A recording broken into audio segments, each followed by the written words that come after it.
This is the Daily Blast from the New Republic, produced and presented by the DSR Network. I'm your host, Greg Sargent.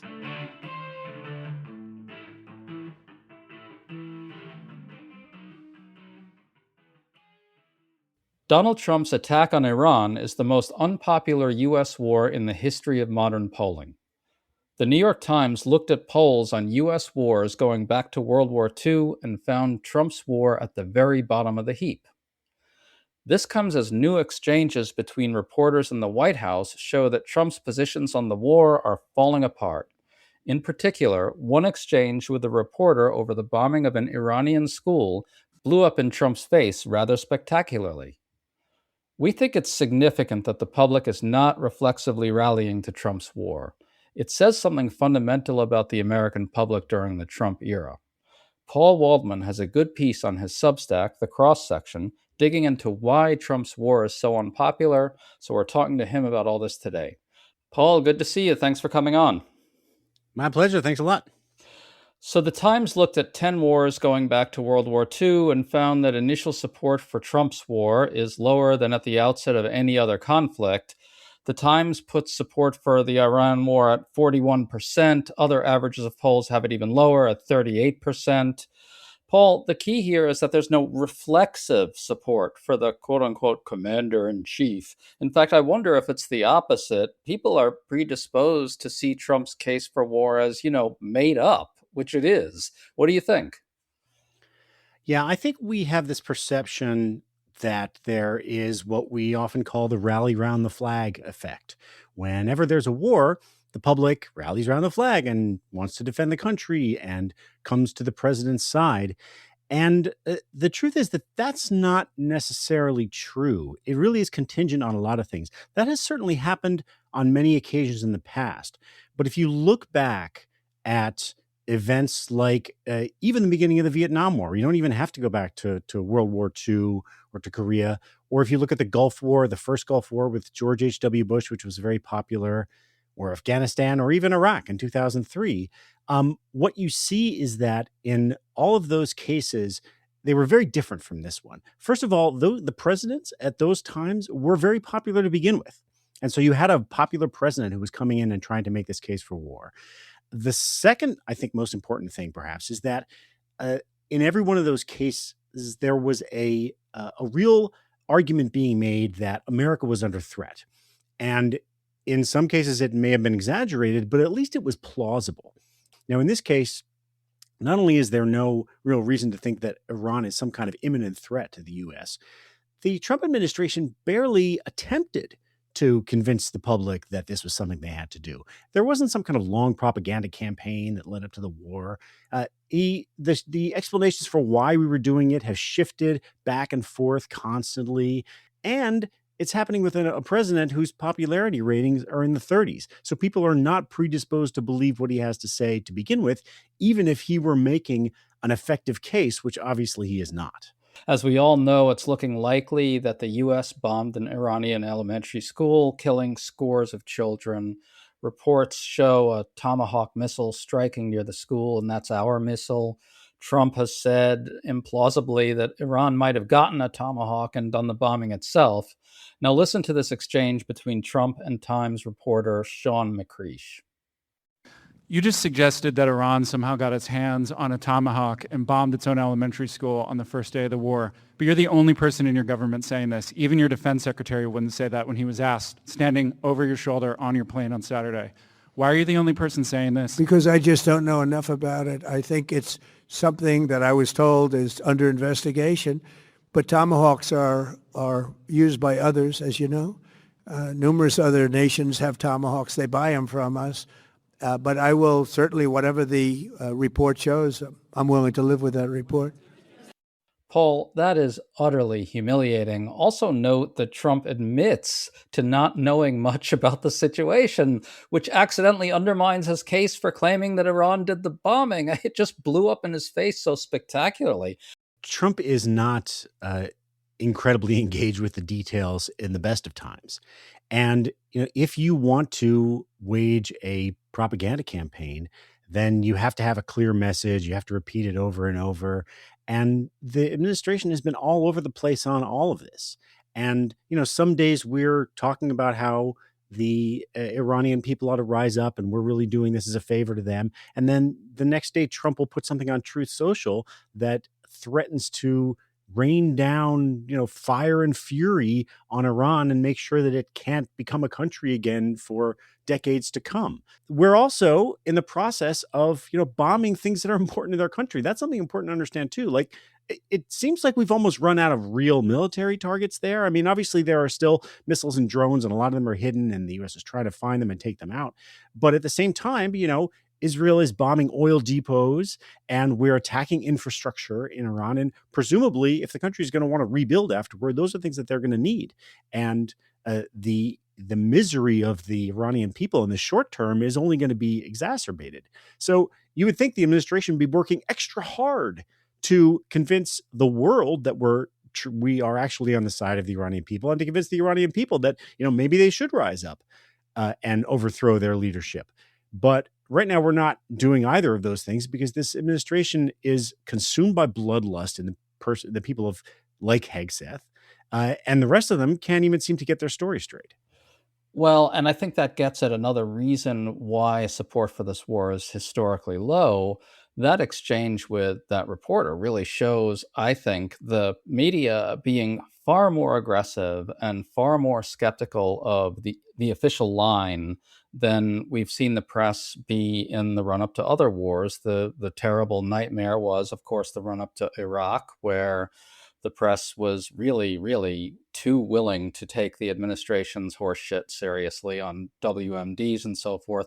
I think that it's a really encouraging thing to see the press sort of stand up and assert itself the way it has been, particularly given that Trump is essentially trying to, use state power to punish any media organization that shows adversarial, scrutiny.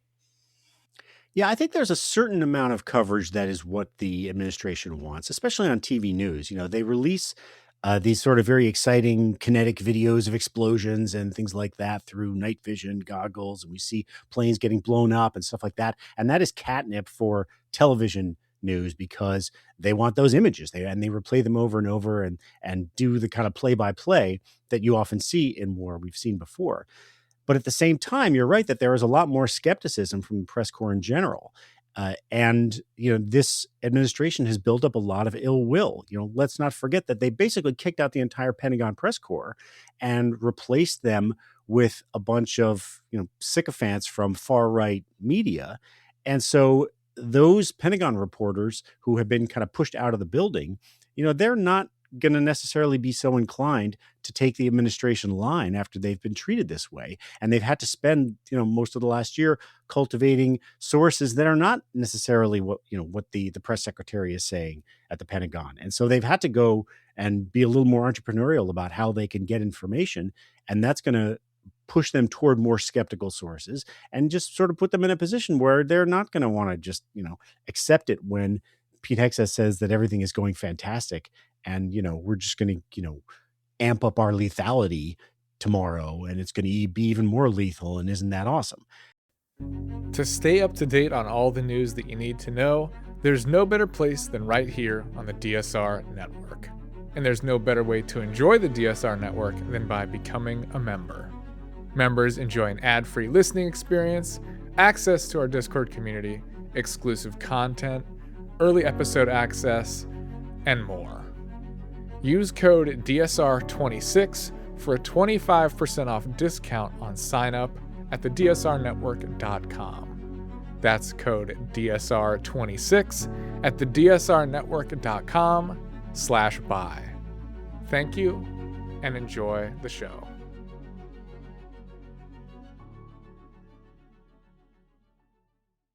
Well, that brings me to an exchange with Caroline Levitt I want to highlight. Caroline Levitt was trying to explain Trump's position on the bombing of the Iranian school. She was pressed on why he's saying this stuff, and then this happens. The president has a right to share his opinions with the American public, but he has said he'll accept the conclusion of that investigation. And frankly, we're not going to be harassed by the New York Times, who's been putting out a lot of articles on this, making claims that have just not been verified by the Department of War, to quickly wrap up this investigation because the New York Times is calling on us to do so.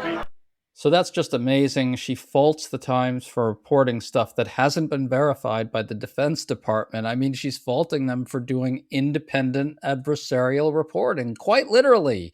The thing is, she can't explain why Trump is pulling stuff out of his ass on such a serious matter. And the truth also is that adversarial reporting on this war really is terrible for them. She knows that. She revealed she knows that. Your thoughts on that? Yeah, and this administration could actually get at least somewhat better coverage if it wanted, if it wasn't so unremittingly hostile to reporters asking even the most basic questions.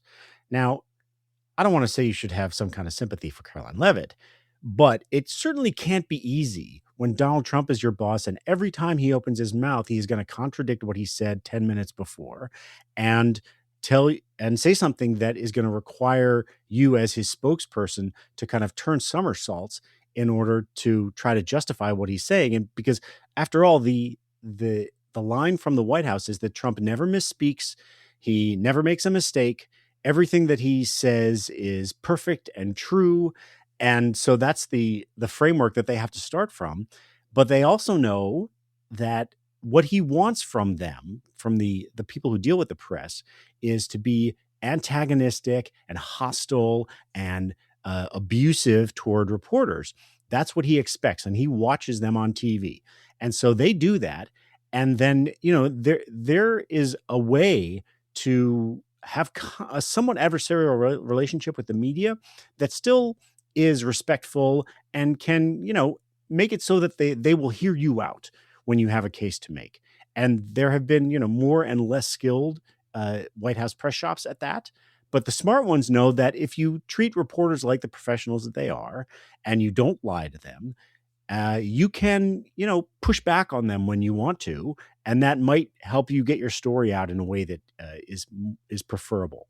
But if you're just berating them and abusing them all the time, reporters are not going to take anything that you say seriously. And in this case, they shouldn't because, the Trump administration is almost never going to tell them the truth.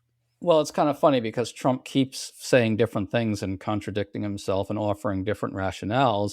And yet the administration's propagandists are required at all times to say that whatever Trump just said is perfect. So maybe, I guess the way they think of it in their heads is whatever Trump is saying now is even more perfect than the thing he just said 3 days before. You know what I mean?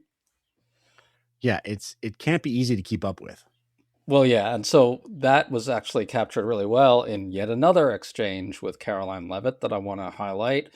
The reporter asked Levitt why Trump keeps shifting the goalposts on when he says Iran would have gotten a nuke if he hadn't undertaken this world historically important invasion. His latest is 7 days. Iran would have gotten a nuke in 7 days. Complete horse shit. We know from New York Times reporting on the internal debates that American officials say it's not so, but regardless, he keeps changing it. Levitt was asked about this, and here's how she responded. This was a feeling the president had based on facts provided to him by his top negotiators who had been engaged with the Iranian regime in a good faith effort. The Iranian regime was lying, deceiving the United States of America, clearly trying to continue their nuclear program to create a bomb that would, of course, threaten the United States of America. So I'm noticing this formulation more and more lately. Trump is basing things on a feeling, which is based on facts. Now, I don't know if that's just Caroline Levitt trolling us because it's such a ludicrous formulation, but I think it's pretty revealing that even Caroline Levitt is saying that Trump is kind of basing things on the seat of his pants, essentially. Yeah, he is extrapolating. And I guess it's when they're in a trap where he says something that is so obviously untrue that they have to come up with some kind of pretzel twist of a way to make it seem like it's sort of true, or it's true if you feel that it's true. And this is particularly difficult with regard to Iran's nuclear program because, first of all, they had claimed last summer that it had been totally obliterated, which wasn't true at the time, but it was certainly the case that Iran was not in possession of any nuclear weapons, and it would take them quite a bit of work to build one. But now Trump is coming out and saying, "Oh, well, they were about to get one," which is utterly preposterous. So how do you explain that when even Republicans, even Trump's allies haven't charged that they have the nuke and they're about to shoot it at us? But of course, that's the kind of thing you need if you're going to claim that this is an imminent threat. And this gets back to one of the places that we started about what an administration, a president needs to convince people of to go along with a war. They have to feel threatened. And so now you have Republicans out there saying, "Oh, well, we've been at war with them for 47 years, and that's the imminent threat." Of course, that is the opposite of what imminent means, but Trump, I think, feels that, and so he has to say, "Oh, well, yeah, it was imminent because they were about to nuke us." And this is the paradox that we saw in the Iraq War and before. We're about to, and then we do attack a little country that is far, far less powerful than we are. And yet they have to convince the public that this small country that we can squash like a bug is actually about to wage war on us and, is about to show up in Coney Island with a submarine and a nuclear weapon attached to it or whatever. And so, it's not enough to say, well, they're a troublemaker in the region and that's a problem for long-term security. You have to say that they're about to get you and your family. And, Trump is unrestrained by any kind of tether to what's actually true. And then it's left to people like Carolyn Levitt and the rest of the people in the White House to kind of clean up after him and try to reframe what he said as something that actually has some connection to the truth. And that is no easy task. Right, and there's a kernel of truth to what Levitt said there in the sense that he really is basing this on feeling. The one thing that's false about what you said is those feelings aren't based on facts. They're just based on feelings, and who knows where those feelings are coming from. Yeah, and it gets to sort of the most profound unanswered question, I think, for the public in this is, why are we doing this? Like if you ask the average American on the street, why are we invading Iran? Why are we waging war on them? Most people would have a really hard time coming up with a clear answer because they haven't gotten one from the administration. And it's not, you can say 100 different things about how, it's a bunch of bad guys and it's a fundamentalist Islamic regime and they oppress their people and they cause trouble in the region and they support the terrorist groups. But why are we going to war right now against Iran? And the truth is that Donald Trump himself probably doesn't know. If he knows, he certainly has not communicated that clearly to any of us. So, that is the question that they haven't answered, and it's so basic to this. We have to know why we're doing this. Why are Americans coming home in caskets? Why are a thousand or more Iranians dying? Why are we bombing, even if it was an innocent mistake? Why are we bombing a girls' school and killing 165 children? Why are we expending something like $1 billion a day on this? Why are we doing this? Like, if they can't answer that question, then the whole effort as a piece of communication is just a failure. And I think you really put your finger on the core of the issue here when you said that Donald Trump doesn't know why we're doing this. This is the thing. The real reason, I think, or at least among the reasons that this war is so unpopular compared to other ones, is that everybody knows, voters know that Trump doesn't know what the fuck he's doing, that he doesn't have any idea why we're doing this. Voters know that. Voters see that the emperor has no clothes. I mean, this has just been Trump over the past year, has been a kind of emperor getting naked moment in slow motion, really, like one piece of clothing getting cast off after another. And so that's, I think, why that moment with reporter Sean McCreesh was so devastating and so humiliating. It just revealed so starkly that Trump has no clue why he says what he says, that he's just making it up on the fly. There he was essentially saying, oh, Iran bombed the school. And then when the reporter reframed that, says, so Iran somehow got one of our missiles and bombed its own school, it just showed the utter absurdity of this man up there who has no fucking idea what he's talking about, and the utter absurdity of letting him make these kinds of decisions. Yeah, and if he was showing himself to be competent in other areas, if the economy was going great and all kinds of other things were working out really well, I think that there would be a lot of Americans who would give him the benefit of the doubt, who might say, I'm not too sure about this, but he seems to know what he's doing. So for now, I won't object. But when so many other things are going so poorly, and immediately you see all these ill effects, like especially gas prices, which are unavoidable. You see them on every corner. And at that point, nobody is ready to give him the benefit of the doubt. The people who are diehard Trump supporters are with him, but the rest of the public is basically saying, I need a really good attempt at persuasion. I really need a really good argument to know why this is something that I should be supportive of. And he certainly hasn't given them that, and they don't have any reason to give him the benefit of the doubt. And it's hard to see that the support that he has now for this war, about 40%, is going to get any higher. If anything, it's probably going to go down as time goes on. And it's really kind of down at 38, 37 in some polls. And that's sort of his floor number, that hard molten core of MAGA, that 37, 38%. And that's what he's got right now. And this is just getting started.